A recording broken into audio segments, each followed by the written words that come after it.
Hello everyone, I hope you all are doing fantastic. Today I will be talking to you about Ossip Zadkine's 1953 sculpture, The Destroyed City, which is a public monument outside the Rotterdam Central train station in the Netherlands. You can see pictured here. Zadkine originally conceived of this piece when he returned to Europe in 1945. As a Russian Jew, he had fled Europe, or his home in Paris, for the safety of America in 1941. Once he was back in Europe, he went to visit a group of friends in the Netherlands. But when he got off his train in Rotterdam, he was stunned by the devastation. The heart of the city, of course, had been destroyed by air raids, most significantly the German bombing of May 14th, 1940. Haunted by this image, he went on to reconnect with a family of Jewish friends that included some Holocaust survivors. This was all his first experience of the horrors and the devastation that he had been fortunate enough to escape. When he returned to Paris after this visit, he made a 2-foot-high clay sculpture of a distorted figure whose heart had been torn from its body. This small clay sculpture was shown in Berlin and Munich, but was ultimately lost in transportation. It was broken or destroyed. Since the piece had been well received, though, Zadkine made another version out of bronze. This was shown in Amsterdam in 1948. It was there that it caught the attention of Dr. Gerrit van de Wal and Arthur Isaac, the owners of Bijenkorf, which is Dutch for beehive,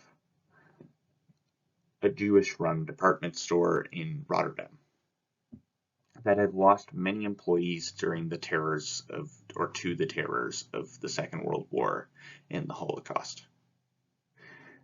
They commissioned him to create the larger version that you see here, and is still on display in Rotterdam today.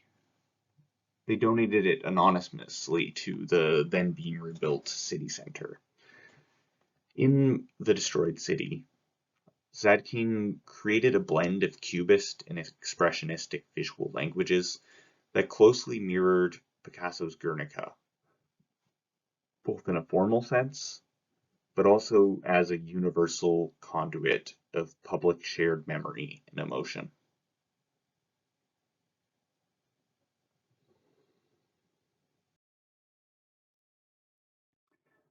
The destroyed city shows a quasi-cubist figure in a contorted, supplicant position, screaming to the sky with a gaping hole in its chest. Its large hands are outstretched to the heavens in pain, despair, or possibly even prayer. As mentioned, it is a combination of styles and modes.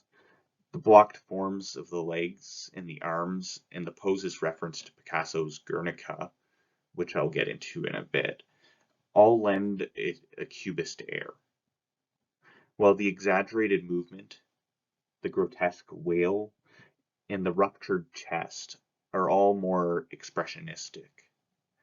The wailing or screaming aspect is hard to see from this angle because the head is bent all the way back. So all we can see here is the mouth and the nose. In this slide, we have a couple more viewing angles, so we can actually see every aspect of the piece. And I think in the left one, especially, you can see that facial expression and the contortion of the neck and the head. The piece also, it has no clearly visible gender. The broad shoulders suggest masculinity, though the long hair and the Guernica reference, that I will be covering more in depth later, suggest otherwise.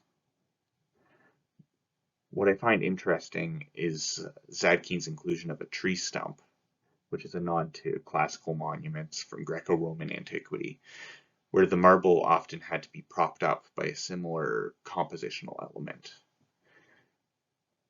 The destroyed city is a strange medley of styles, genders, emotions, and expressions. But yet John Berger, the French art critic,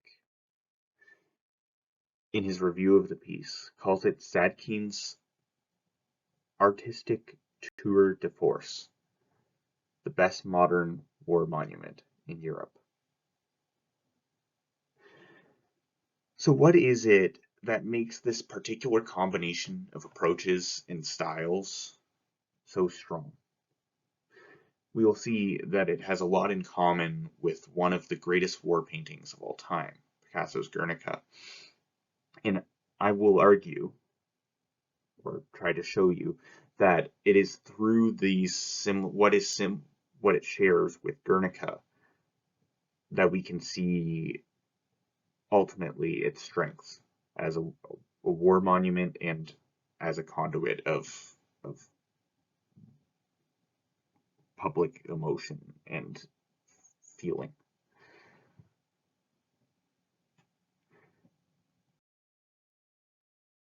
So Picasso's Guernica and Grunewald's influence.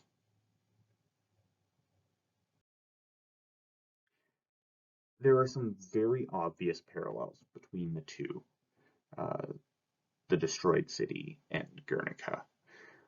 The gesture of the head and the upper body, they mirror almost directly one of Picasso's central figures in this piece, which I'll show you on the next slide. Guernica is widely recognized as one of the most powerful pieces ever made concerning the horrors of war, or more precisely, the essence of agony surrounding human suffering. And here on this slide, we can see that pose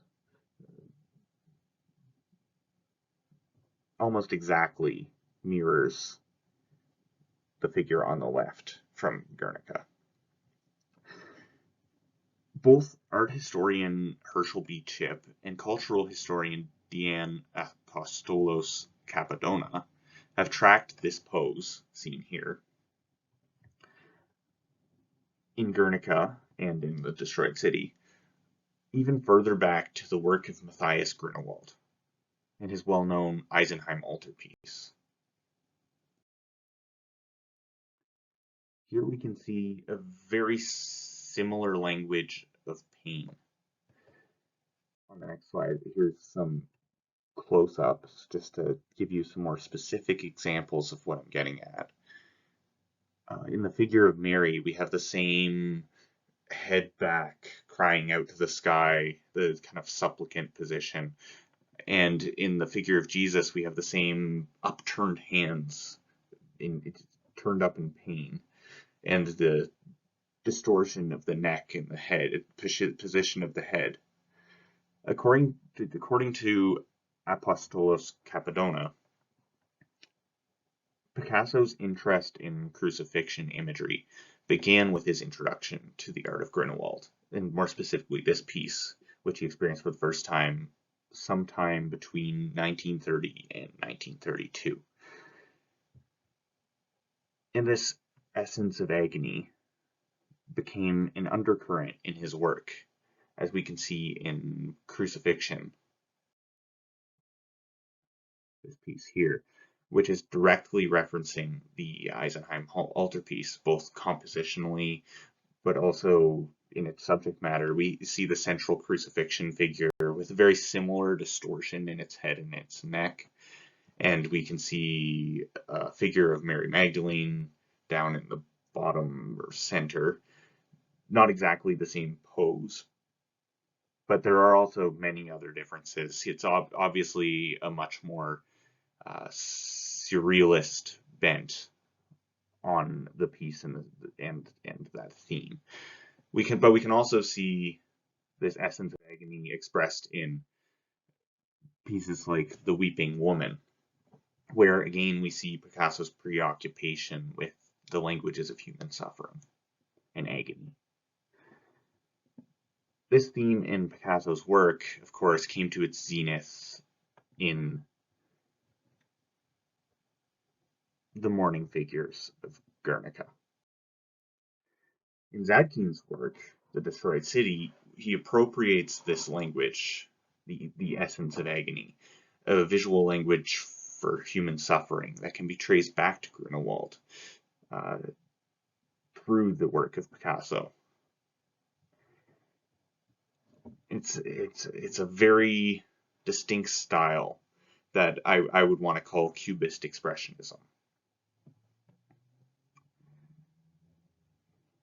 which is actually the combination of movements that Talia Shabtai used in a treatise titled The Art and the Politics of the Forgotten Space, where she talks about how post-war literature and was used modern visual artists to gain a language that they could use in order to address the horrors of the war.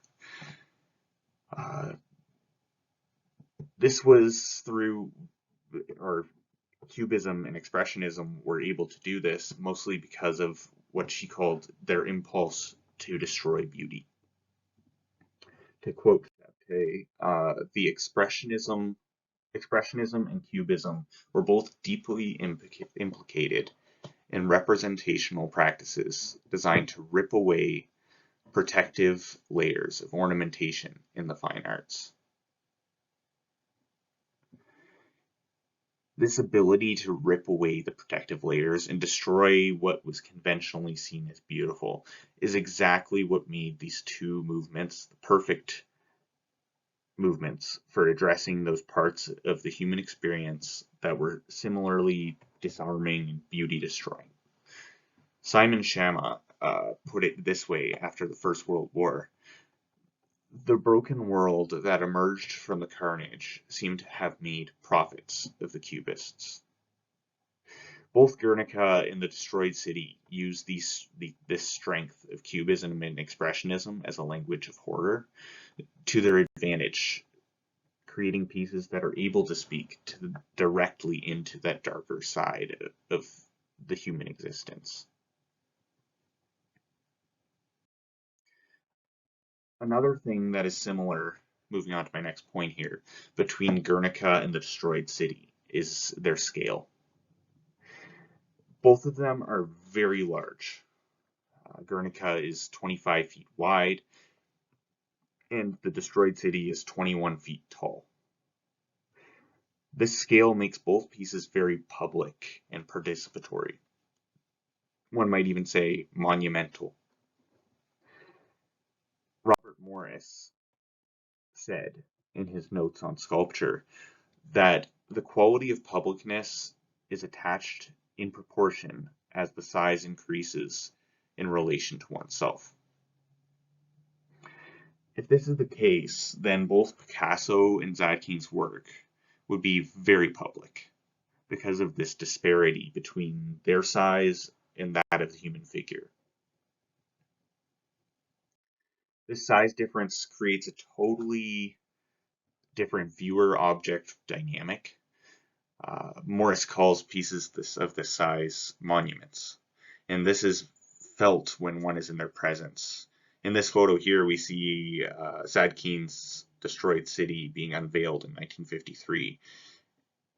And just take notice of how the piece towers over the spectators. It would remain visible even if you're on the very outskirts of the crowd.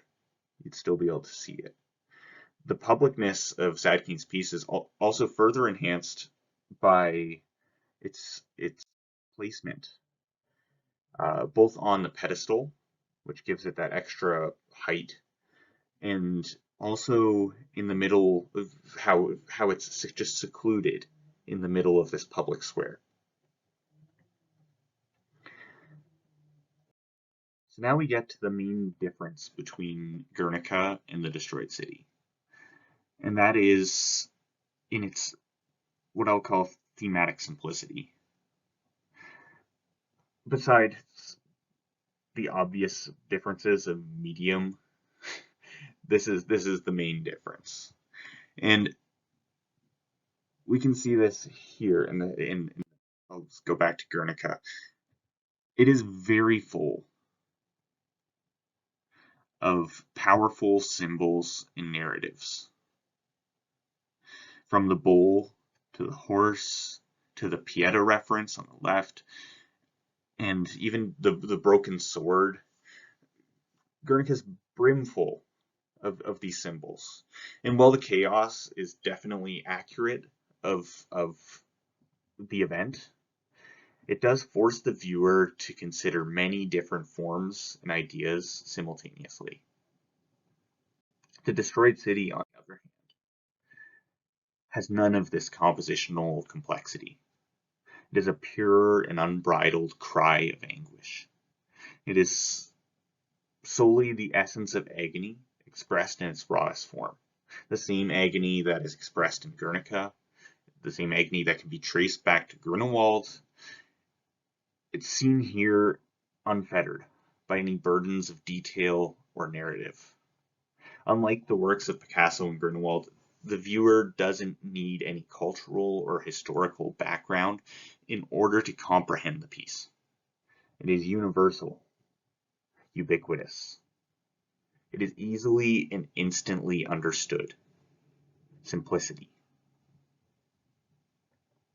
So, in conclusion, we can see how Zadkine's sculpture mirrors Guernica and Grunewald in that language, that essence of agony.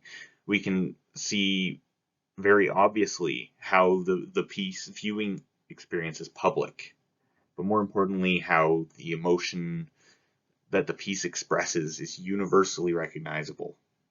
So what does this mean for the piece? Well, this is where I'd like to reiterate a few facts that I began with.